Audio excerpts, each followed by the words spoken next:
ବର୍ଷା, ଯାହାକି ସେ ପିଜି କରୁଥିଲେ ଏବଂ ସେ 5 ଜଣ ସାଙ୍ଗ ମେସ୍ କରି ରହୁଥିଲେ।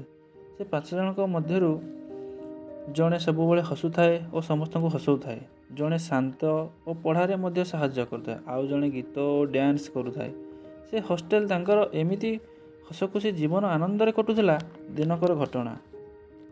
ସେ 5 ଜଣ ସାଙ୍ଗଙ୍କ ମଧ୍ୟରୁ ଜଣେ ବସ୍ ଷ୍ଟପକୁ ଯାଇଥିଲା। ସେ ସେଠି ଜଣକୁ ଦେଖିଲା ଓ ତାଙ୍କ ଭିତରେ ଭଲ ବଣ୍ଡିଂ ଟିକେ ସମୟ ପାଇଁ ହୋଇଥିଲା। ସେ ଯାହାକୁ ବସ୍ ଷ୍ଟପରେ ଦେଖିଥିଲା ସେ ମଧ୍ୟ ନେକ୍ସଟ ଡେରେ ତାଙ୍କ କ୍ଲାସକୁ ଜଏନ୍ କଲା ଓ ସେ 2 ଜଣ ମଧ୍ୟ ମିଶିଗଲେ ଓ ସେ ମଧ୍ୟ ତାଙ୍କ ମେସ୍ରେ ରହିବା ପାଇଁ କହିଲା ଏବଂ ଏହି ମେସ୍ର 5 ଜଣ ସାଙ୍ଗ ମଧ୍ୟ ରାଜି ହୋଇଥିଲେ। ଏବେ ସେମାନେ 6 ଜଣ ସାଙ୍ଗ ହୋଇ ରହିଲେ। ଏମିତି ଦେଖୁ ଦେଖୁ 6 ଜଣ ସାଙ୍ଗ ପିଜି ସରିଗଲାଣି। ଆଉ ମାତ୍ର 10 ଦିନ ଥାଏ।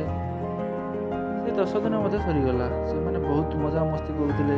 ହେଲେ ଏମିତି ସେ କିଛି ସମୟ ଯାହାକି ବର୍ଷା ସର୍ବପ୍ରଥମେ ଘରକୁ ଯିବାକୁ ବାହାରିଲେ ଓ ତାଙ୍କର ବସ୍ ସମୟ ହେଲା। ସବୁ ସାଙ୍ଗମାନେ ସେ 2 ବର୍ଷର ସବୁ ସ୍ମୃତିକୁ ମନେ କରି ଆସି ଯାଉଥିଲା। ଯେପରି ଶ୍ରାବଣ ମାସରେ ଆକାଶରୁ ବର୍ଷା ଝରି ପଡ଼େ, ସେହିପରି ତାଙ୍କ ଆଖିରୁ ମଧ୍ୟ ସେ ଭଲ ପାଇବା ସାଙ୍ଗ ମଧ୍ୟରେ କାନ୍ଦ ବହୁତ ଜୋରରେ ଆସି ଯାଉଥାଏ। ସେ 5 ଜଣ ସାଙ୍ଗ ବସ୍ ଷ୍ଟପକୁ ଆଣିବା ବାଟରେ ଯେମିତି ବାପ ଘରୁ ଝିଅ ଶାଶୁ ଘରକୁ ଯାଉଛି, ସେମିତି ସେମାନେ କାନ୍ଦୁଥିଲେ। ବସ୍ ଷ୍ଟପକୁ ପହଞ୍ଚିଲେ ଓ ବସ୍କୁ ଛାଡ଼ିବାର 5 ମିନିଟ୍ ଥାଏ। 5 ମିନିଟ୍ରେ ସେ ସାଙ୍ଗମାନେ ଏମିତି କାନ୍ଦିଲେ ଯେମିତି ସେମାନଙ୍କୁ କିଏ କ'ଣ କହିଲା, ବାଡ଼େଇଲା। ସବୁ ଲୋକ ଦେଖି ଟିକେ ସମୟ କ'ଣ ହୋଇଗଲେ ଭାବିଲେ। ହେଲେ ସେମାନେ ଜାଣିପାରିଲେ ଏହା କାନ୍ଦିବାର ହେଉଛି ସେମାନଙ୍କର ଭଲ ପାଇବା, ସାଙ୍ଗଠାରୁ ଦୂରେଇ ରହିବା ସମୟ। ଏମିତି ସାଙ୍ଗ ମିଳିଲେ ଯେମିତି ଜୀବନ ବହୁତ ସୁନ୍ଦର ହୋଇଥାଏ।